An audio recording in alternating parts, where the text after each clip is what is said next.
सत्संग जी प्रेम से कहना।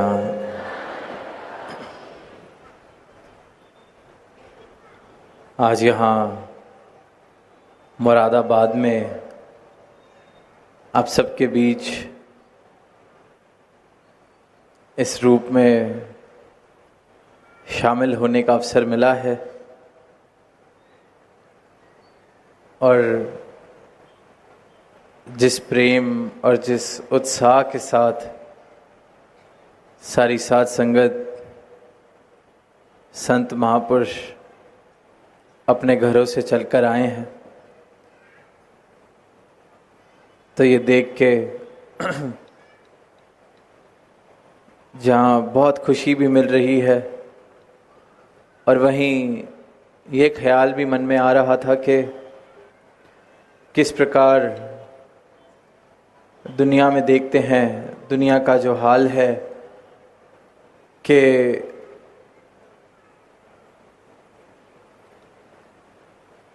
इंसान एक भीड़ का हिस्सा बनता जा रहा है। एक ऐसी भीड़ जो सिर्फ और सिर्फ नुकसान का कारण बन रही है। कहीं अगर थोड़े से लोग इकट्ठे हो जाएं तो मन में डर वाले ख्याल आने लगते हैं कि कुछ गलत, कोई नुकसान या किसी को चोट तो नहीं पहुंचा दी जाएगी। ये किस इरादे से कोई इकट्ठा हुआ है। कहीं यहाँ वैर और नफरत फैलाने वाली बात करके उकसाया तो नहीं जाएगा। हाल देख रहे हैं कि इंसान इंसान का दुश्मन, इंसान इंसान को नुकसान पहुंचाने पे, चोट पहुंचाने में, दिल दुखाने में सबसे आगे। और जहां आज से कुछ वर्ष पहले ये कहा जाता था कि शायद पढ़ाई लिखाई की कमी है, इसलिए इस प्रकार का व्यवहार इंसान करता है, तो आज इतनी आधुनिक समय में भी जहां साधनों की भी कोई कमी नहीं, पढ़ाई लिखाई की भी कोई कमी नहीं, वहां भी इंसान की सोच या इंसान का व्यवहार अभी भी नुकसान पहुंचाने वाला। सहनशीलता वाले भाव देखने को मिल रहे हैं कि खत्म से खत्म होते जा रहे हैं। कोई अपने से विभिन्न विचार रखने वाले को सीधा ही अपना दुश्मन मान लेता है। तो जहां ऐसी भीड़ का हिस्सा इंसान बनता जा रहा है, वहाँ एक नज़ारा आज ये भी देखने को मिल रहा है कि इतनी संख्या में संत महापुरुष आए हैं। प्रेम का संदेश दिया जा रहा है, मानव को मानव से जोड़ने की बात की जा रही है। चैनो अमन से जीवन, ये समाज युक्त हो सके, ये प्रेरणा दी जा रही है।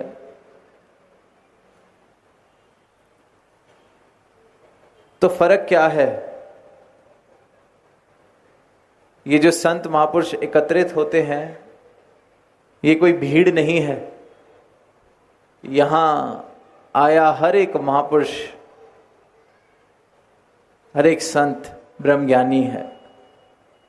इस परमात्मा के दर्शन प्राप्त करके, इस सत्य को प्राप्त करके, इस मालिक खालिक को इन नजरों से देख के जीवन में इस प्रकार की अवस्था प्राप्त कर चुका है, इस प्रकार का बोध प्राप्त कर चुका है कि फिर वो एक भीड़ का हिस्सा नहीं रह जाता। वो अपने आप में एक एक महापुरुष, एक एक संत इस परमात्मा का प्रमाण बन जाता है। ऐसा जीवन जीता है जैसा जीवन जो इन मानवीय गुणों से युक्त हो, ऐसे गुणों से युक्त हो जिसका चर्चा आज हम पिछले चंद घंटों से सुन रहे हैं। जहाँ प्रेम है, जहाँ सहनशीलता है, जहाँ विशालता है, जहाँ एक दूसरे के लिए हृदय में मान सम्मान है, जहाँ मैं मेरी वाले भाव नहीं है, जहाँ ऊंच नीच की दीवारें नहीं हैं। एक एक महापुरुष ने इस ब्रह्म ज्ञान को प्राप्त करके परमात्मा को देखा है, सही मायनों में भक्ति कर रहा है। तो ऐसा संत जिसका अपना एक रिश्ता इस सच्चाई के साथ, इस परमात्मा के साथ जुड़ जाता है, फिर वह भीड़ का हिस्सा नहीं, वो इस परमात्मा का हिस्सा बन जाता है। वो इस सर्वव्यापी परमात्मा के साथ अपना रिश्ता जोड़ के इस परमात्मा से एकमिक हो जाता है। और फिर ऐसा संत, ऐसा महापुरुष जहाँ चलता है तो ये भक्ति वाली महक साथ लेकर चलता है। इसलिए देख रहे हैं इस संख्या में यह सब हाजिर हैं और बात सिर्फ और सिर्फ एकत्व की जा रही है। ये नहीं कहा जा रहा कि कितने और किस किस स्थान से आए हैं, किसकी क्या पहचान है, किसकी क्या जात है, किसकी क्या नस्ल है। इन सब भ्रांतियों से, इन सब बातों से ऊपर उठ के जीवन जिया जा रहा है। जहाँ इस एक मालिक खालिक की प्राप्ति हो गई ही है, वहाँ इस बात का भी बोध हो गया है कि हर मानव एक है, सबकी जात एक है, सबकी जात ये परमात्मा। कोई ऊंचा नहीं, कोई नीचा नहीं, सब में ये एक मालिक खालिक बसता है। सबकी पहचान एक, सब इस एक से उपजे हैं, सब इस एक में निवास कर रहे हैं और सब में ये एक निवास कर रहा है। तो जो फर्क के कारण है, वैर के कारण है, दूरियों के कारण है, वो खत्म हो जाते हैं, वो मिट जाते हैं। आज निरंतर प्रेम की बात हुई, तो प्रेम जीवन में तभी आता है जब अज्ञानता मिट जाती है, क्योंकि इस अज्ञानता के कारण ही नफरतें हैं, इस अज्ञानता के कारण ही नुकसान वाले भाव हैं। किस प्रकार की अज्ञानता है? धर्म मजहब के नाम पे लड़ाई हो रही है। कोई अपने धर्म को ऊंचा बता रहा है, कोई और अपने धर्म को ऊंचा बता रहा है, कोई अपने भगवान को ऊंचा बता रहा है, कोई अपने गॉड को ऊंचा बता रहा है, कोई राम को ऊंचा बता रहा है, कोई अल्लाह को ऊंचा बता रहा है। इस बात से बेखबर हो चुकी है दुनिया कि ये परमात्मा तो एक है, और जो एक है उसको मैं ऊंचा नीचा बता के आपस में लड़ रहा हूं, आपस में वैर विरोध हो रहा है। तो इसका एक ही कारण है कि अज्ञानता है, अंधकार है, सत्य से बेखबर है दुनिया। और इस सत्य से रूबरू सद्गुरु कराते हैं अपना ब्रह्म ज्ञान देके। और जीवन में जब ये सत्य आ जाता है, परमात्मा की पहचान मिल जाती है, इसके दर्शन हो जाते हैं, तो फिर वैर विरोध के जितने कारण हैं सब खत्म हो जाते हैं। वैर विरोध इंसान तैयार रहता है लड़ने के लिए, मरने के लिए। सहनशीलता के नाम पर देखते हैं कि कोई ऐसी बात कह दे जो मुझे नहीं पसंद, उसी क्षण वो मेरा दुश्मन बन जाता है। और फिर संतों की अवस्था कि जो मेरे मुताबिक भी बात नहीं कर रहा, उसमें भी परमात्मा के दर्शन करता है संत, क्योंकि ये नज़र मिलती है ब्रह्म ज्ञान वाली, ये नज़र मिलती है अपने सदगुरु द्वारा कि ये परमात्मा की बनाई एक एक चलती फिरती मूर्ति है, इसके आगे सजदा करना है। कहने को तो मैं मंदिर में जाऊं, मूर्ति के आगे सजदा करूं, सर झुकाऊं, पर ये जो परमात्मा ने इंसान बनाया है, इस इंसान के लिए मेरे हृदय में नफरत वाले भाव हों, नुकसान पहुंचाने वाले भाव हों, तो फिर ये कैसी भक्ति हुई? ये कैसा परमात्मा का नाम लेना हुआ? ये कैसा परमात्मा से, प्रभु से प्रेम हुआ कि परमात्मा को अगर मैंने 4 दीवारों में सीमित किया है तो उस 4 दीवार में जाके तो मैं सर झुकाता हूं,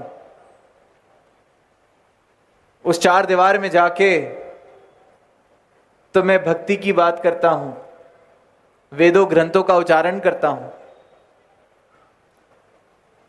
पर इस परमात्मा के बनाए हुए इंसान को ही, जिसमें ये परमात्मा बस रहा है, उतना ही बस रहा है जितना मुझ में बस रहा है। कोई वाद गाट नहीं है, कोई कम ज्यादा नहीं है। जितना परमात्मा मुझ में बस रहा है, उतना परमात्मा हर एक इंसान में बस रहा है। और फिर इंसान को दुख पहुंचाते हुए, इंसान से वैर नफरत करते हुए मैं सोचता नहीं। फिर कहाँ चले जाते हैं मेरे हृदय के वो भाव जो अभी कुछ देर पहले तक तो उस 4 दीवारी में जाके झुक रहे थे, परमात्मा का यशोगान कर रहे थे। तो ये सोचने जैसी बात है कि इंसान इतनी अज्ञानता में है कि खुद को धार्मिक बोलता है, खुद को आस्तिक बोलता है, खुद को प्रभु प्रेमी बोलता है, पर जीवन इस प्रकार से जिया जा रहा है कि इंसान ही इंसान को नुकसान पहुंचा रहा है, इंसान ही इंसान के पैर काट रहा है, इंसान ही इंसान का नुकसान का सबसे बड़ा कारण बनता जा रहा है। तो इसलिए आज के समय में इतनी आवश्यकता कि सत्य का संदेश जन जन तक पहुंच सके, और इसलिए संत जन महापुरुष ये प्रयास करते हैं, ये आवाज देते हैं कि ये परमात्मा का नाम लेने से बात नहीं बनने वाली, परमात्मा को किसी सीमित दायरे में बांध लेने से बात नहीं बनने वाली। परमात्मा कहाँ है, परमात्मा क्या है, इस बात से हम बेखबर हैं। इसीलिए इतना पतन हो चुका है मानवता का, इसलिए इतने प्रमाण इंसान द्वारा दिए जा रहे हैं पतन के, कि कई बार इतना मुश्किल है कि इंसान को इंसान कहा भी जा सके। इस प्रकार की हैरानगी होती है जब देखते हैं, पढ़ते हैं कि ये कर क्या रहे हैं, हो क्या रहा है, और इसका मुख्य कारण अज्ञानता, इसका मुख्य कारण अंधकार। तो इस परमात्मा को अगर हम सीमित करके देख रहे हैं अभी भी, अगर मेरे मुताबिक परमात्मा किसी 4 दीवारी में बसता है, अगर मेरे मुताबिक परमात्मा किसी तीर्थ या मूर्त में बसता है, अगर मेरे मुताबिक परमात्मा नहीं पाया जा सकता, तो ये सब के सब मेरे भ्रम हैं। परमात्मा के दर्शन किए जा सकते हैं, परमात्मा को तत्व रूप से पाया जा सकता है। परमात्मा के दर्शन करने के बाद इस परमात्मा के दर्शन फिर जर्रे जर्रे में होते हैं, घट घट में होते हैं। जहां देखते हैं फिर ये परमात्मा का ही निवास, परमात्मा का ही वास दिखता है। जिसमें देखते हैं वहां परमात्मा उस घट में दिखता है।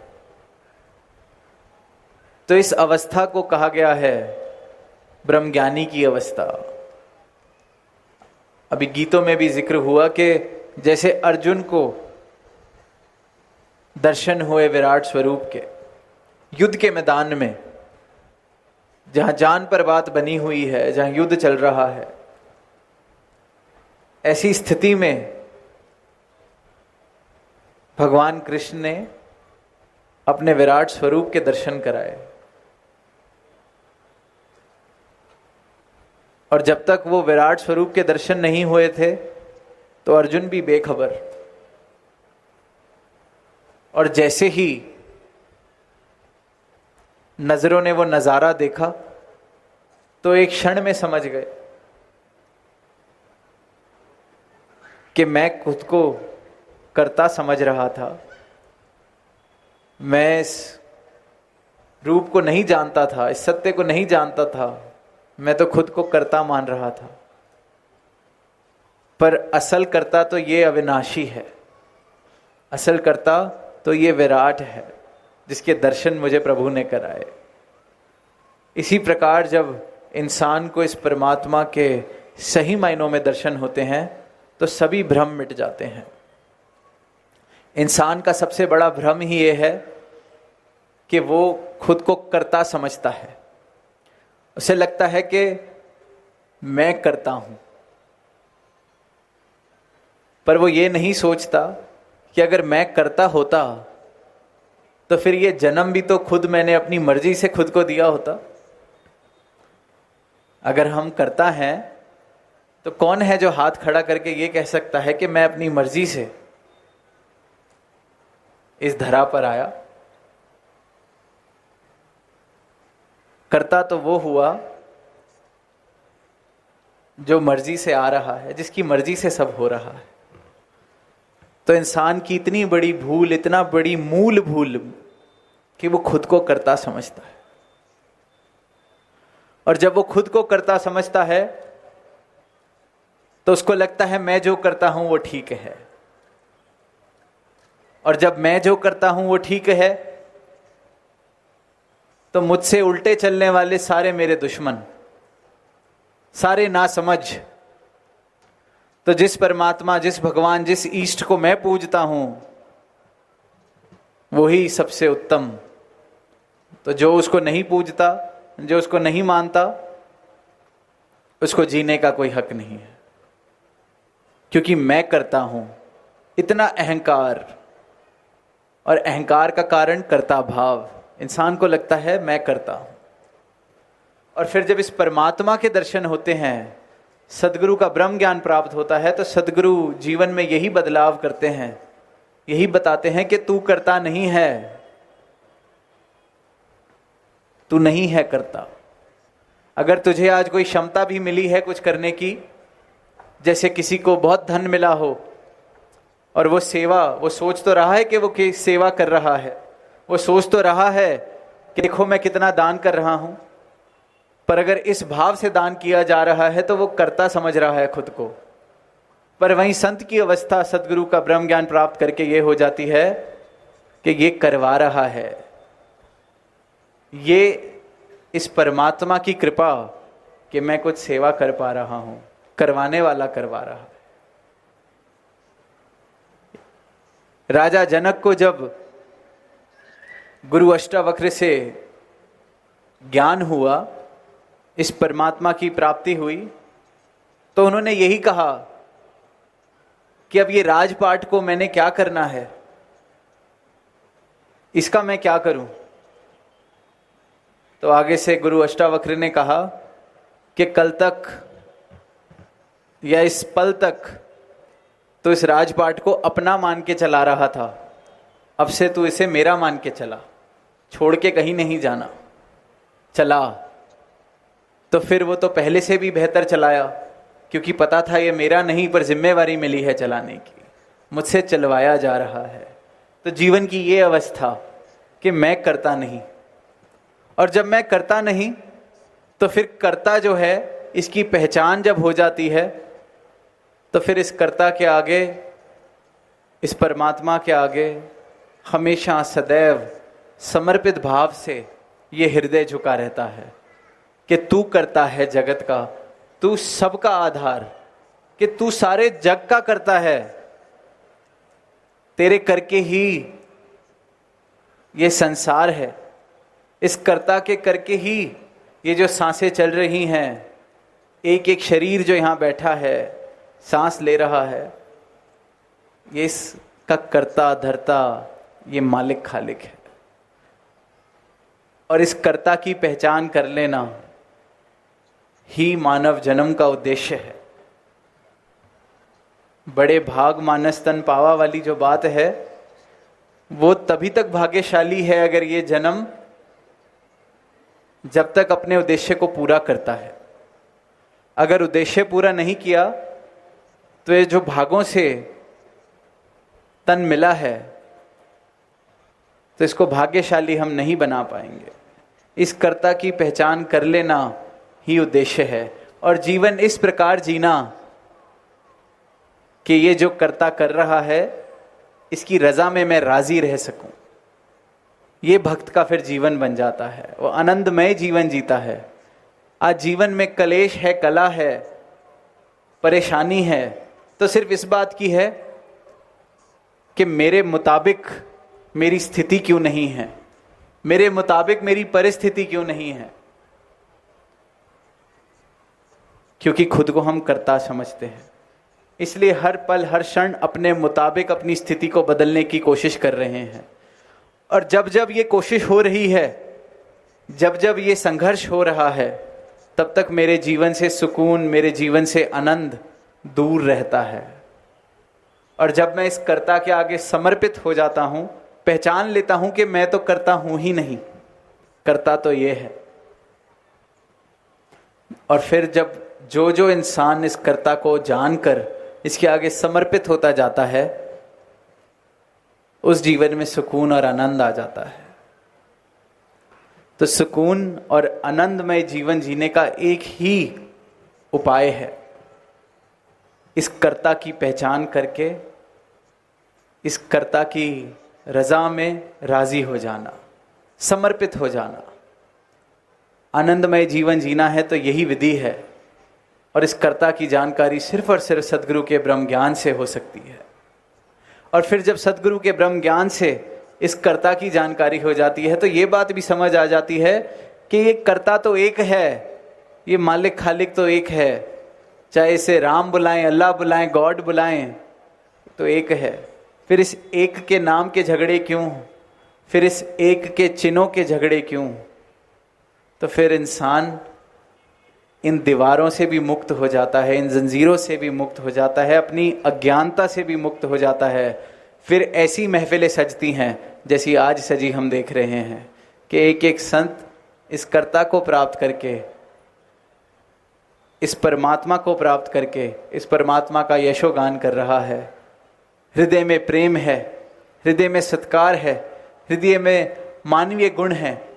जीवन इस परमात्मा की सिखलाई का प्रमाण बनता चले जाता है। तो ऐसा जीवन हर एक इंसान जी सकता है। और आज के समाज में, आज के समय में बहुत आवश्यकता है कि इस सच्चाई की प्राप्ति हो, इस परमात्मा की जानकारी हो, इस प्रभु को हम सही मायनों में तत्व रूप से जान सकें। तभी एक सुंदर समाज स्थापित हो पाएगा। तभी एक ऐसा समाज जहां मानव और मानवीय गुण प्रधान है, ऐसा समाज तभी स्थापित हो पाएगा जहां मानव मानव की कीमत कर रहा है, कदर कर रहा है, एक दूसरे को पहल दे रहा है, एक दूसरे की खुशी में खुश हो रहा है, एक दूसरे की खुशी में शामिल हो रहा है। ऐसा समाज तभी मुमकिन है जब ये दूरियों के जो कारण हैं ये मिट जाएं। और दूरियों का एक ही कारण है अज्ञानता। अज्ञानता मिट जाए तो जीवन रोशनी से ही भरा रहता है। और अज्ञानता मिटाने के लिए सिर्फ एक क्षण लगता है। जैसे किसी कमरे में अंधेरा हो, सालों साल से अंधेरा हो, कभी उस कमरे ने रोशनी ना देखी हो, तब भी सिर्फ एक दिया जलता है, रोशनी हो जाती है। सिर्फ एक क्षण लगता है रोशन होने में, और दातार ऐसी मेहर करे कि ये रोशन होने वाला क्षण हर किसी के जीवन में आए, सबका जीवन अंधकार से प्रकाश की ओर की यात्रा कर सके। प्रेम से कहना आमीन।